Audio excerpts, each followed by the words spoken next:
फिर 2 से काटेंगे, 2 दूनी 4 और 2 सते 14, 2 से काटेंगे 3 से काटेंगे, 3 9 27, फिर 3 से काटेंगे 3 3 9, फिर 3 से काटेंगे 3 1 3। ठीक, तो हमारे पास जो 336 का अभाज्य गुणनखंड आया वो क्या है, 336 का अभाज्य गुणनखंड क्या है, 2 गुणे 2 गुणे 2 गुणे 2 गुणे 3 गुणे 7। उसी तरह 54 में क्या आया,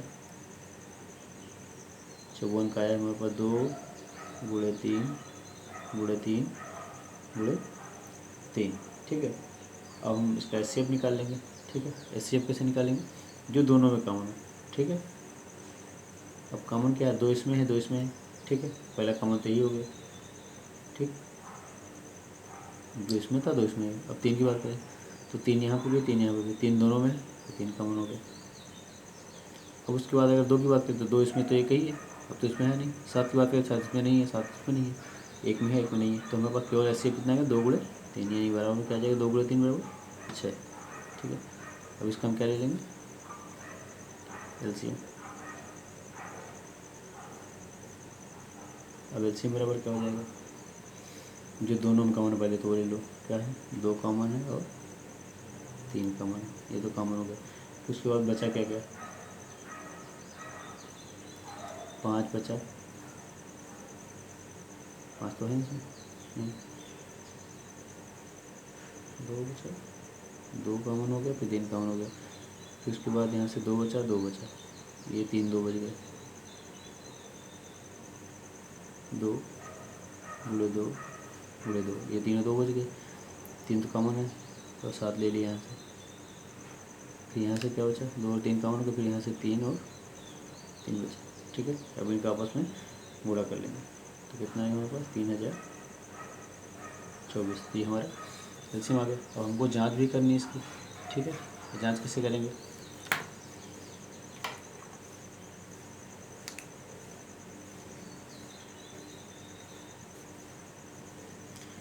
जांच करेंगे एलसीएम गुणे एचसीएफ बराबर क्या हो जाएगा, पहली संख्या गुणे दूसरी संख्या का गुणनफल। ठीक है, अब इसमें रख देंगे हम। तो हमारे पास जो एलसीएम आया कितना है, 3024। कितना है, 3024 गुणे एचसीएफ। एचसीएफ हमारा कितना आया, 6 रख दिया हमने, बराबर पहली संख्या कितनी है हमारे पास, 336 गुणे 54। अब इनका आपस में गुणा कर लेंगे। ठीक है, गुणा करने पे आएगी 18,144, 18,144, उसका गुणा कर लेंगे, ये भी कितना आएगा 18,144। तो दोनों तरफ बराबर हो गया, लेफ्ट हैंड साइड बराबर राइट हैंड साइड, इसलिए हमारा आंसर क्या है, सही है। ठीक है, तो ये हमारा दूसरा क्वेश्चन समाप्त हुआ। ठीक है, अब हम देखेंगे तीसरा क्वेश्चन। अब तीसरा क्वेश्चन हमारा क्या है, एक बार देख लीजिए। अभाज्य गुणनखंड विधि द्वारा निम्नलिखित पूर्णांकों के एचसीएफ और एलसीएम ज्ञात कीजिए। क्या है, अभाज्य गुणनखंड विधि द्वारा निम्नलिखित पूर्णांकों के एचसीएफ और एलसीएम ज्ञात कीजिए। तो पहला क्वेश्चन इसमें है 12, 15 और 21। दूसरा क्वेश्चन है 17, 23 और 29। तीसरा क्वेश्चन है 8, 9 और 25। तो पहला क्वेश्चन देखेंगे,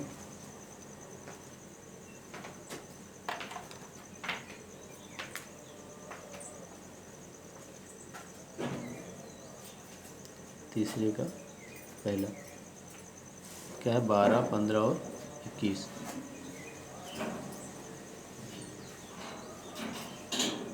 12, 15 और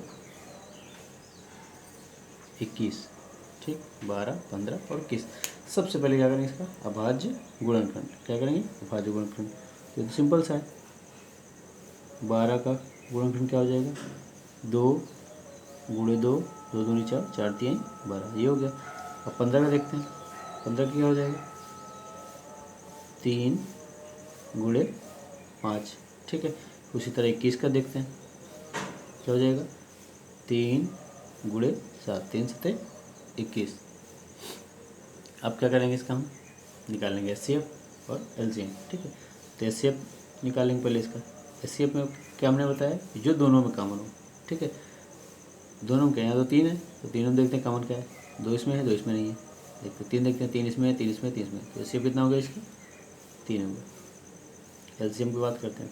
अब एलसीएम क्या होता है, जो दोनों में कॉमन हो तो लेंगे ही, जो बचेगा उसको भी लेंगे।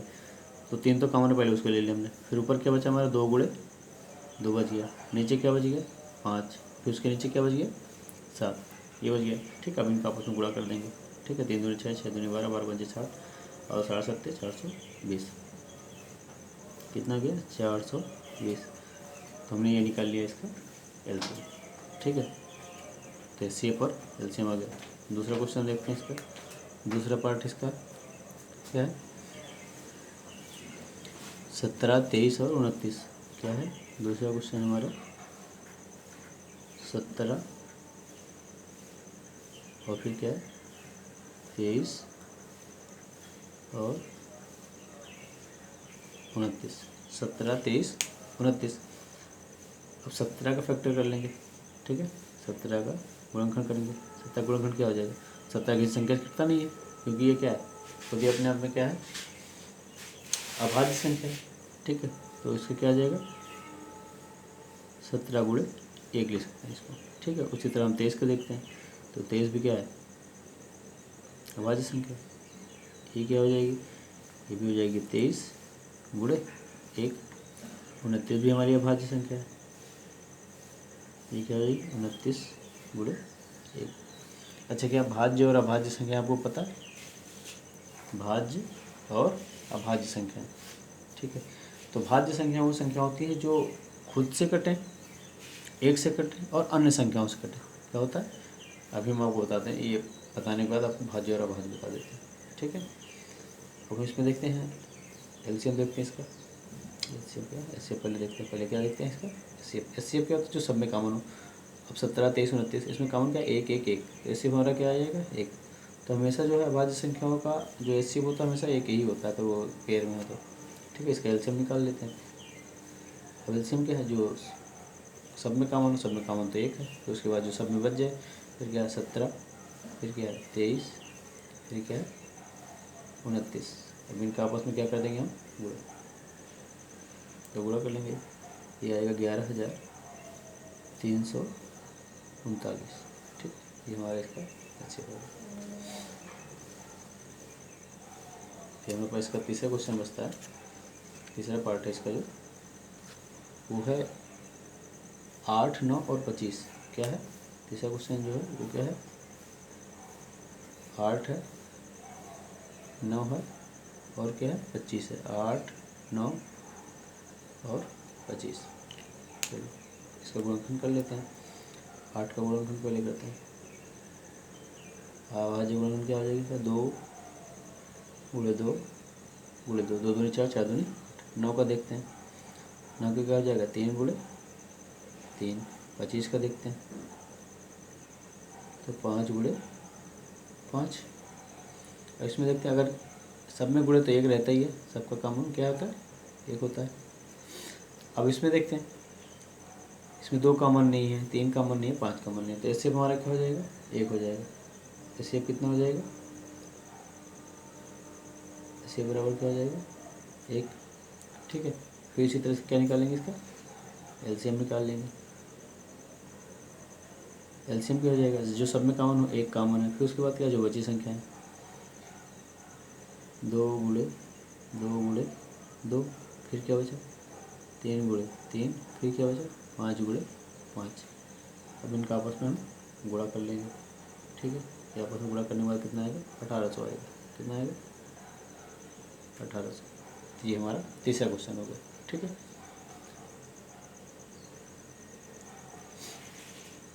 अगर आपको समझ में नहीं आया तो वीडियो को थोड़ा रोक के आसानी से समझिए, बिल्कुल आसानी से और आराम से समझ में आएगा। अगर किसी क्वेश्चन में डाउट हो तो आप कमेंट बॉक्स में कमेंट कर दीजिए, हम उसको फिर से जो है फिर से वीडियो बना लेंगे उसको। ठीक है, तो अब देखते हैं हम, हमारे पास अब चौथा क्वेश्चन है। ठीक है, प्रश्नावली 1.1 का चौथा क्वेश्चन क्या है, एचसीएफ क्या दिया है। एचसीएफ हमको दिया है 306 और 657 का कितना दिया है, 9 दिया है। एलसीएम निकालना है 306 और 657। ठीक है, क्वेश्चन क्या है, एचसीएफ दिया है किसका 306 और 657 को कितना दिया है 9, और एलसीएम इसका निकालना है। ठीक है,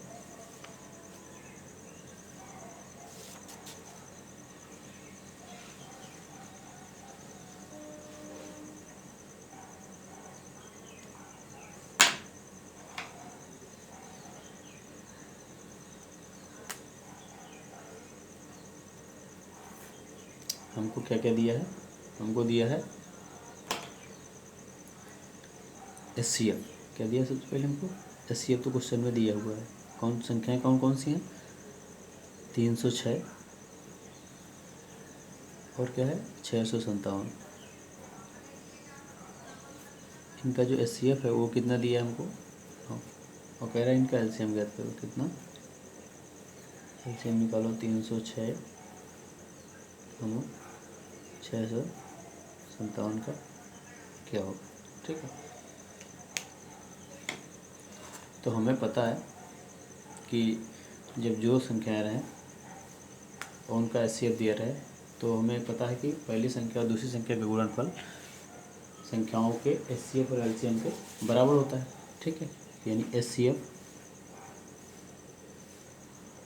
गुणे एलसीएम बराबर क्या होता है, पहली संख्या गुणे दूसरी संख्या, first number into second number. तो हमारे पास एचसीएफ कितना दिया हुआ है 9, एलसीएम दिया नहीं है, छोड़ देते इसको, एलसीएम और पहली संख्या इक्वल लगाएंगे यहाँ पे।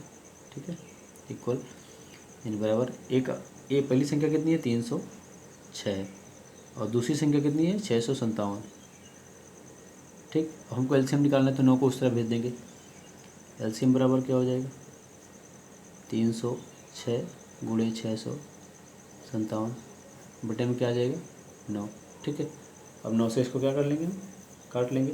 ठीक है, 9 एक कम 9, 9 सत्ते 63, तो यहाँ 2 बचा, 9 त्रिक 27, तो हमारे पास कितना गया 306 गुणे 73, तो इसका गुणा कर लेंगे। तो हमारे पास एलसीएम कितना आ जाएगा गुणा करने के बाद 22,338, 22,338। ठीक है, ये हमारा क्वेश्चन नंबर 4 हो गया।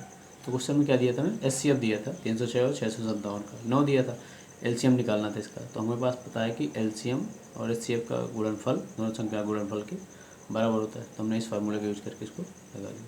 ठीक है, हम 5वां क्वेश्चन देखते हैं। ठीक है, 5वां क्वेश्चन क्या है हमारा, जांच कीजिए कि क्या किसी प्राकृतिक संख्या n के लिए संख्या 6 की पावर n अंक 0 पर समाप्त हो सकती है। ठीक है, ऐसा सवाल हमने कराया है आपको। ठीक है, उसमें क्या था, उसमें 4 की पावर n था। ठीक है, उसमें क्या था 4 की पावर n था, उसमें पूछा था क्या अंक 0 पर समाप्त होगा कि नहीं होगा। इसको 2 तरीके से कर सकते हैं। ठीक है, जैसे हमने ये वाला क्वेश्चन बताया था, 4 की पावर क्या हो n हो और क्या हो 0 पर समाप्त होगा, तो n कह रहा था उसमें प्राकृतिक संख्या है, तो हमने प्राकृतिक संख्या क्या होती है 1 2 3 4 5 6 अनंत तक, तो हमने n बराबर 1 रखा है तो क्या आया था 4 आया था, n बराबर 2 रखा तो वहाँ कितना आया था 16 आया था, n बराबर 3 रखा तो 64 आया था, n बराबर 4 रखा तो 256 आया था। ऐसे ही n की वैल्यू रखते जाएंगे तो हमें लास्ट में क्या मिल रहा था 4 मिल रहा था, 6 मिल रहा था, फिर 4 फिर 6, इस तरह से, तो कभी भी शून्य नहीं आ रहा था। ठीक है, और शून्य आने के लिए अभाज्य गुणनखंड में 2 और 5 का होना जरूरी है। ठीक है, ठीक है, दूसरे तरीके से इसको बताते हैं, ये तो पहला तरीका था, हम दूसरा तरीका आज आपको बताते हैं इसमें। ठीक है, क्या करनी है, जांच करनी है कि क्या किसी प्राकृतिक संख्या n के लिए, क्या कह रहा है, किसी प्राकृतिक संख्या n के लिए संख्या 6 की पावर n अंक 0 पर समाप्त हो सकती है। ठीक है, देखते हैं इसको। हमारे पास संख्या क्या है, क्वेश्चन नंबर क्या है, क्वेश्चन नंबर हमारा है 5वां। ठीक है, संख्या क्या है 6 की पावर n, कह रहा है क्या ये 0 पर समाप्त होगी। ठीक है, मतलब n क्या है, और n जो हमारा है वो n क्या है, एक प्राकृतिक संख्या है, क्या है n एक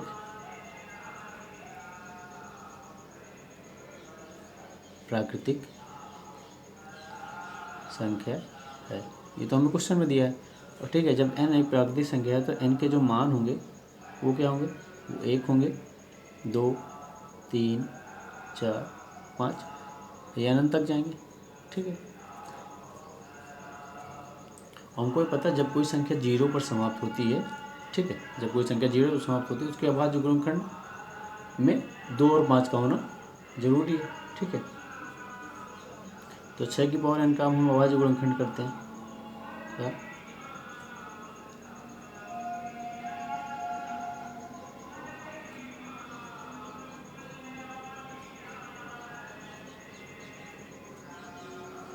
अभाज्य गुणनखंड 2 गुणे 3 की पावर n, जबकि हमको पता है, जबकि हम जानते हैं कि अभाज्य गुणनखंड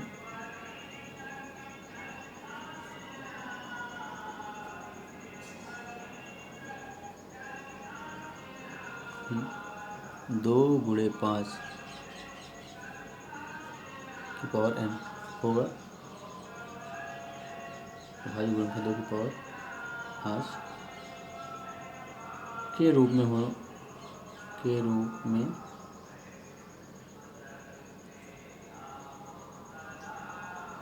होना चाहिए, क्योंकि तभी होगा तो 2 गुणे 5 होगा, तभी क्या आएगा हमारा 0 आएगा, तो होना चाहिए। लेकिन 6 पावर n का अभाज्य गुणनखंड 2 गुणे 3 की पावर n के रूप में है, इसलिए 6 की पावर n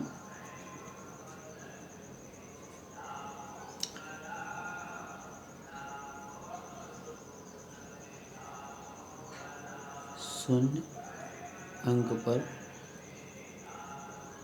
समाप्त नहीं होगा, शून्य अंक पर समाप्त नहीं होगा। तो ये दूसरा तरीका हो गया। ठीक है, तो हमने दो तरीके से सवाल बताया, एक तो हमने 4 की पावर n वाला क्वेश्चन बताया, ठीक है, जो NCERT में भी दिया हुआ है, ठीक है, और अन्य बुकों में भी दिया हुआ है। ये दूसरा क्वेश्चन हो गया 6 की पावर n को क्या 0 पे समाप्त होगा कि नहीं होगा। ठीक है, दो तरीके हमने बताया, एक वो तरीका और एक ये तरीका। ठीक है, तो उसके पहले फर्स्ट वाले पार्ट में हमने 4 की पावर n को लेकर हमने बताया था, ये क्या 6 की पावर n को, तो उसको दूसरे तरीके से बताया, इसको हमने दूसरे तरीके से बताया। ठीक है, तो जो आपको अच्छा लगे वो कर सकते हैं। ठीक है, तो ये भी तरीका सही है, वो भी तरीका सही है, तो वो आसानी से कर लेंगे, इसको भी आसानी, दोनों ही आसान है। ठीक है, जो आपको सही लगे वो आप कर लीजिए। ठीक है, फिर हमारे पास अब इसका आखिरी क्वेश्चन बचता है, व्याख्या कीजिए कि क्या 7 गुणे 11 गुणे 13 प्लस 13 और 7 गुणे 6 गुणे 5 गुणे 4 गुणे 3 गुणे 2 गुणे 1 प्लस 5 भाज्य संख्याएं हैं। ठीक है, हम इसको देख लेते हैं। ठीक है, हमारा आखिरी सवाल है।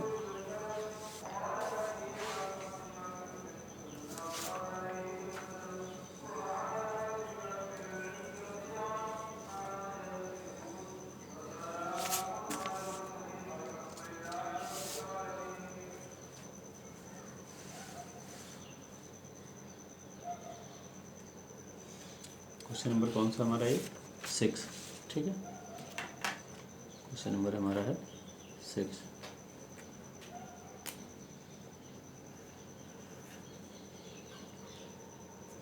तो हमें संख्याएं क्या क्या दिया है, तो जो पहली संख्या दिया है हमने मान लिया पहली संख्या x है, दूसरी संख्या क्या है y। ठीक है, पहली संख्या, तो जो पहली संख्या दिया है हमें कितना दिया था 7 गुणे 11 गुणे 13 प्लस का 13। ठीक है, तो हमने मान लिया ये क्या है x के बराबर है। ठीक है, मान लिया कोई संख्या x है, जिसका गुणनखंड ये दिया हुआ है। ठीक है, उसको गुणा कर लेते हैं। अब देखते हैं दोनों में कॉमन क्या है। ये अगले एक पद हो गया, एक पद हो गया, तो इसमें क्या कॉमन है, 13 कॉमन है। तो यहाँ क्या बचा 7 गुणे 11, यहाँ क्या बचा 1, 13, 11 सते 77 प्लस का 1, 77 और 1 78, तो 13 गुणे कितना आ गया 78। ठीक है, क्योंकि किसी संख्या में अब ये क्या आया है, भाज्य संख्या है, क्योंकि हमको यही बताना था क्या है भाज्य संख्या की नहीं है, क्योंकि जब दो गुणनखंड आया 13 और 17 हम जानते हैं कि हाँ, अब यहाँ पे भाज्य और अभाज्य क्लियर कर लेते हैं। ठीक है, भाज्य संख्या क्या है,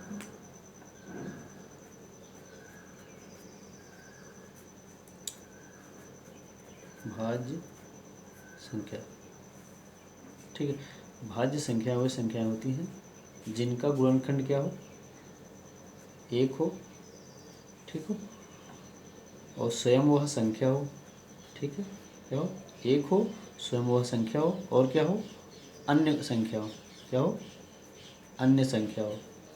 वह संख्याएं जिनका गुणनखंड क्या हो, एक हो, वह संख्या स्वयं हो और अन्य संख्या हो, वो क्या होगी, भाज्य संख्या। ठीक है, अभाज्य अभाज्य संख्या। वो अभाज्य संख्या क्या होती है, वह संख्या जिसका गुणनखंड क्या हो, एक हो और स्वयं वह संख्या हो। क्या हो, एक हो और वह स्वयं क्या हो, संख्या हो। ठीक है, इसको क्या बोलते हैं, प्राइम नंबर। क्या बोलते हैं इसको, प्राइम नंबर। इसको बोलते हैं क्या, कंपोजिट नंबर, कंपोजिट नंबर। ये आप लोग को समझना। भाज्य संख्या क्या है, जो एक से कटे, स्वयं से कटे और अन्य किसी संख्या से कट जाए, वो क्या है, भाज्य संख्या। अभाज्य संख्या क्या है, जो एक से कटे और स्वयं से कटे। ठीक है, तो यहाँ पे जो हमारी संख्या x थी, जो पहली संख्या थी, उसके देखो गुणनखंड क्या है, 13 आ रहा है और 78 आ रहा है। तो ये संख्या क्या है, स्वयं तो होगी वो संख्या, और उसके बाद 13 भी है 78 भी है, तो ये संख्या क्या है, भाज्य संख्या। क्योंकि एक भी है, एक तो वो संख्या स्वयं होगी, और फिर अन्य संख्या भी हैं 13 और 78, इसलिए ये संख्या क्या है, भाज्य है। तो हम क्या लिख सकते हैं यहाँ पे, अतः यह एक अभाज्य संख्या है। अतः यह एक अभाज्य संख्या है, क्योंकि इसके अभाज्य गुणनखंड में, क्योंकि इसके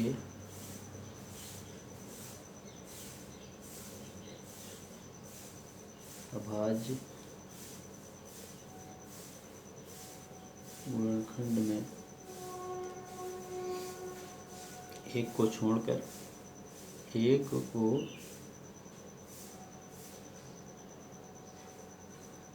छोड़कर अन्य दो गुणनखंड हैं, अन्य दो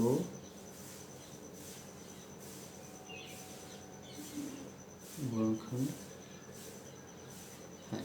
ठीक, हमारे पास दूसरी संख्या क्या है, दूसरी संख्या का भी ऐसे कर लेते हैं। ठीक है, दूसरी संख्या को हमने क्या मान लिया, y। दूसरी संख्या को हमने y बराबर मान लिया। क्या है वो, 7 गुणे 6 गुणे 5 गुणे 4 गुणे 3 गुणे 2 गुणे 1 और फिर क्या है, प्लस का 5। ठीक है, ये दिया, कर लेते हैं इसका। ठीक है, अब क्या कर लेंगे, हम कॉमन लेने के लिए, क्या कॉमन है, 5 इधर भी 5 इधर भी, तो हमने क्या कर लिया, 5 कॉमन ले लिया। हमारा 5 क्या हो गया, कॉमन हो गया। तो अंदर क्या बचा हमारे पास, 7 गुणे 6 गुणे 4 गुणे 3 गुणे 2 गुणे 1 प्लस का यहाँ कितना बचा, 1। अब इन सबको गुणा कर लेंगे, 5 आपस में गुणा कर लेंगे, कितना आ जाएगा, 1008। ठीक है, 7 6 और 4 3 2 1 का गुणा करेंगे, 1008 प्लस में क्या है हमारा 1, ऐड कर देंगे इसको, 1008 को और 1 को, कितना आ जाएगा 1009। ठीक है, तो जैसे हमने इसमें लिखा था, अतः यह क्या है, अभाज्य संख्या है, क्योंकि इसके गुणनखंड क्या है 5 और 109 है। ठीक है, तो ऐसे इस बिल्कुल जैसे हमने यहाँ लिखा है, ठीक है, इस चीज़ को बिल्कुल यहाँ इसके नीचे लिख देंगे। क्या लिखेंगे, अतः यह एक भाज्य संख्या लिखना है। क्या लिखना है, क्योंकि इसमें बताया था भाज्य संख्या, क्योंकि भाज्य संख्या वो संख्या जिसके एक से कटे, स्वयं से कटे और अन्य से कटे। अतः यह क्या है, भाज्य संख्या है, क्योंकि इसके अभाज्य गुणनखंड में एक छोड़कर अन्य दो गुणनखंड है 13 और 17। उसी तरह इसमें भी है। अतः यह क्या है, भाज्य संख्या है, क्योंकि इसके गुणनखंड में एक के अलावा क्या 5 भी है और 109 भी। ठीक है, तो ये हमारा छठा क्वेश्चन हो गया। ठीक है, अब इस प्रश्नावली का हमारे पास केवल लास्ट क्वेश्चन बचा है। ठीक है, लास्ट क्वेश्चन क्या है वो देख लीजिए।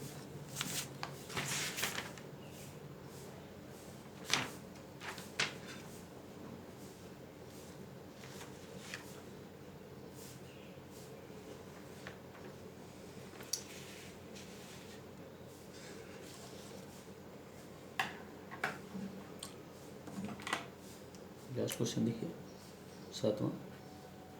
ठीक है, इसमें क्या है, इसमें दो लोग हैं जो चक्कर लगा रहे हैं, सोनिया है और कौन है, रवि। ठीक है, तो रवि द्वारा एक चक्कर में जो लगाया गया समय वो क्या है। ठीक है, एक चक्कर में रवि द्वारा लगाया गया समय और एक चक्कर में सैन्य द्वारा लगाया गया समय। तो देखते हैं, एक चक्कर में सोनिया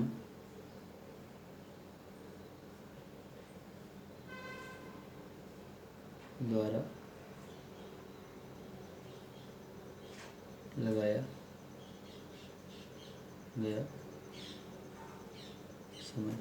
तो सोनिया ने कितना समय लिया है, 18 मिनट। कितना लिया है, 18 मिनट।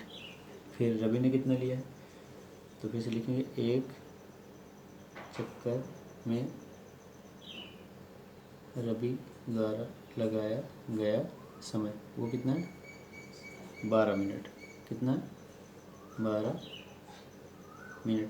फिर क्वेश्चन में पूछा दोनों एक साथ कब मिलेंगे। ठीक है, दोनों प्रारंभिक स्थान पर कब मिलेंगे। ठीक है, तो लिखेंगे दोनों प्रारंभिक स्थान पर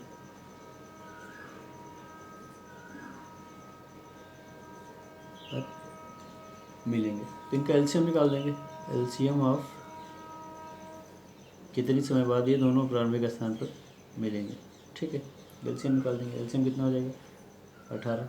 18 का फैक्टर कितना हो जाएगा, 2 गुणे 3 गुणे 3। इसी तरह 12 का कितना हो जाएगा, 2 गुणे 2 गुणे 2 2 4 4 3 12। ठीक है, तो एलसीएम कितना हो जाएगा इसका, जो दोनों कॉमन है 2 कॉमन है, फिर उसके बाद 3 कॉमन है, ये ले लिया। फिर बचा क्या यहाँ पे 3 बचा, यहाँ पे क्या बचा, 2 बचा। गुणनखंड कर लेते, 2 3 6 6 3 18 18 दूनी 36। कितना आ जाएगा, 36।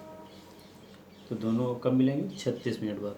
ठीक है, दोनों अपने प्रारंभिक स्थान कितने मिनट बाद मिलेंगे, 36 मिनट बाद दोनों मिलेंगे अपने स्थान पर। ठीक है, ये हमारा लास्ट क्वेश्चन हो गया।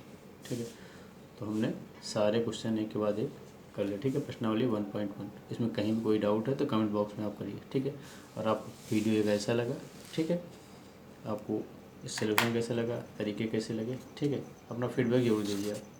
ठीक, तो हमने पहले क्वेश्चन से स्टार्ट किया। ठीक है, प्रश्नावली 1.1 पहले क्वेश्चन से हमने स्टार्ट किया। पहला क्वेश्चन किया हमने, ठीक है, फिर दूसरा क्वेश्चन किया हमने। ठीक ठीक, दूसरा क्वेश्चन करने के बाद हमने तीसरा क्वेश्चन किया, तीसरे के बाद चौथा किया, चौथे के बाद पाँचवा किया, तो पाँचवें के बाद हमने छठा क्वेश्चन किया, फिर सातवां किया। ठीक है, अगर आपको इसकी पीडीएफ चाहिए तो ठीक है, कमेंट बॉक्स में अपना व्हाट्सअप नंबर दे दीजिए। ठीक है, जिसको भी इसका पीडीएफ सोल्यूशन चाहिए, इसका हम पीडीएफ दे देंगे सोल्यूशन का। ठीक, तो आप कम समय में इसको कर सकते हैं। ठीक, वीडियो अगर आपको पसंद आई है तो लाइक करें, शेयर करें। ठीक है, और सब्सक्राइब जरूर कर लें। ठीक है, थैंक यू।